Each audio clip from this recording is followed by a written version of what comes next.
Sister? In the name of the Father, and of the Son, and of the Holy Spirit, amen. Amen. Psalm 139, 23, 24. Search me, O God, and know my heart. Try me and know my thoughts, and see if there be any grievous way in me, and lead me in the way everlasting. Holy Spirit, take complete control of this teaching, and thank you for being in our midst. I thank you, Jesus. I thank you, Holy Spirit. I thank you, Mama Mary, for protecting me under your mantle always. Amen. God thinks about us all the time. We may not know God's thoughts because they are beyond our thinking or imagination and too deep for our understanding. We are blessed children of God because we know Jesus is always thinking about us. His eyes are always watching over us. He does not hold anything good from us. Sometimes we feel God does not answer our prayers, not because he doesn't care about us or our needs. It just isn't the right time because God created us and he knows what is best for us. And in the right time, if the condition is that our lives are right standing before God, he will always give the desires of our heart. I have taken the teaching from scripture, Jeremiah 29, 11 to 14. I put it in the chat if anyone would like to read this, Sister Jonina. She can unmute.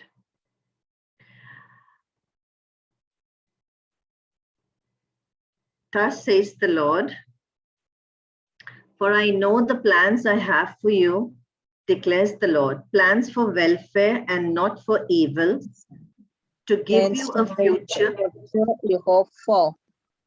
Then you will call upon me and come and pray to me, and I will hear you.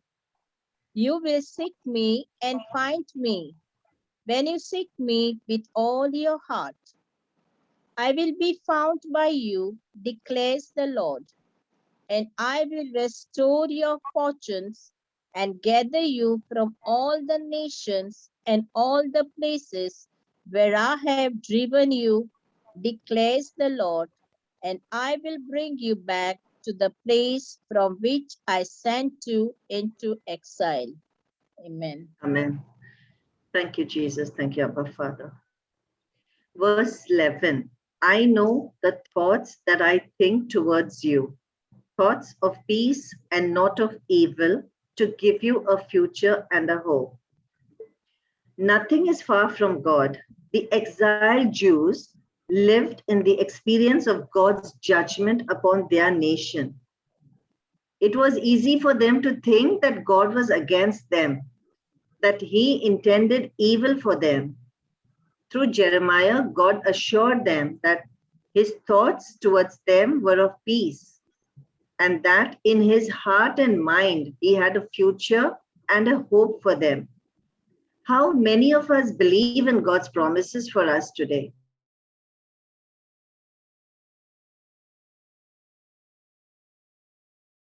Jesus Christ is the Lord, God, and Savior of my life. God has always promised for us a future and a hope, even when we feel the world has robbed us of every joy and every happiness. When you feel like there is no peace in your life or in your family, when negative thoughts come into your mind, constantly reminding you of your past, the hurt, the pain, the sorrows, sufferings, just remind yourself that you have a big God who is so loving, and he only gives his agape love with wide open arms. It's the devil's deception to rob God's people of their sense of the future and a hope our God has kept in store for us. Proverbs 4:23 reminds us, above all else, guard your heart, and everything you do flows from it. Even in Matthew 6:21, for where your treasure is, there will your heart be also. So when you feel all hope is lost, no one loves you anymore, you want to give up, just spend some time at the feet of Jesus. In silence, look into his eyes, understand his love for you, and have a heart-to-heart talk with Abba Father, as you would like to do with your best friend or your father or your mother. You will hear his gentle voice speaking to you. I love you, my child. I have created you. I have called you by name. You are mine. Verse 12. You will call upon me and go and pray to me, and I will hear you. God's ears are close to our lips, ever ready to answer us, even if we whisper a word. The reason why ears of the Lord are open to the prayers of the righteous is because they pray to him in the name of Christ. The eyes of the Lord are on the righteous, and his ears are attentive. God is always ever ready to hear every word we pray. When we call upon him, he definitely and surely answers our call. Verse 13, you will seek me and find me when you search for me with all your heart. God does not hide anywhere. When we search him, for sure we will find him. We have to search completely through our heart, our mind should be open to hear his call. We would never suffer thinking we cannot find God. When we pray, God's answer is part of our future and our hope. Our prayer and God's answer, God promises to each one of us. The prayer of the upright is God's delight. Whatever we ask of the Father in the name of Jesus, he will give it to us. Everyone that asks will receive. If we as parents know how to give good gifts to our children, how much more shall the Father give to the Holy Spirit who ask of him? In Psalms 91 also the Lord says, because he has focused his love on me, I will deliver him. I will protect him because he knows my name. When he calls out to me, I will answer him. I will be with him in his distress. I will deliver him and I will honor him. In every word, in every sentence, God says, call on me and I am there. I am there for you, my child. Call to me. He's just waiting for us to call on him. Verse 14, I will let myself be found by you, declares the Lord. I will bring you back from your captivity. Yes, at times when you get serious about finding Jesus and want him the most, just Jesus and only Jesus, he will make sure you are not disappointed. God has promised us, if we seek him with all our heart, he will surely turn things around for us.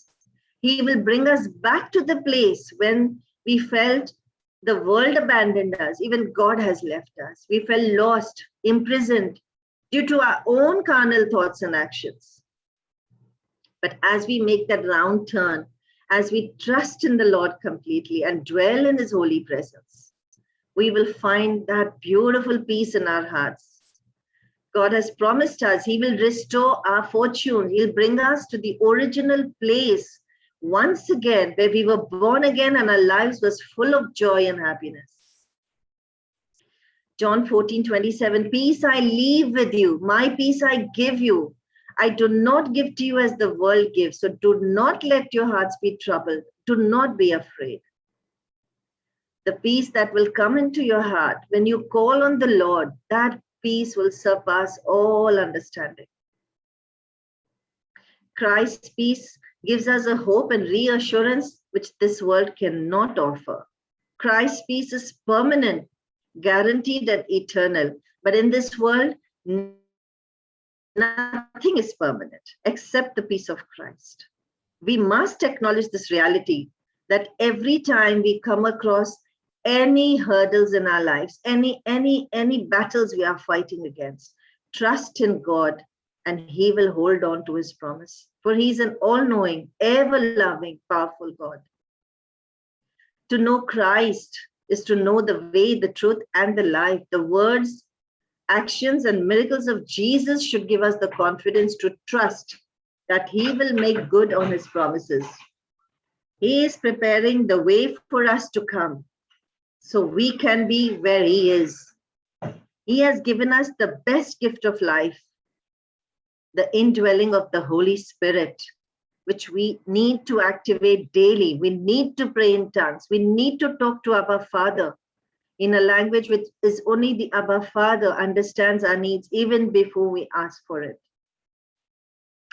So I end with the words of Jesus in John 16:33. I have told you these things so that in me you may have peace. In this world you will have trouble, but take heart. I have overcome the world. And Romans 8:28. And we know that in all things God works for the good of those who love him, who have been called according to his purpose. So, my dear, everyone here on this panel, be rooted, grounded in the word of God. Spend more and more time listening to the word of God, and in his own time, the Lord will reveal to each one of us what is the time and assignment he has for us through the revelation of the Holy Spirit. And when we work for God's plan to manifest in our life, we will have a supernatural life beyond our expectations, beyond our understanding. Thank you, Abba Father. Thank you, Jesus. In Jesus' name we pray. Amen. Praise God. Thank you, Jesus.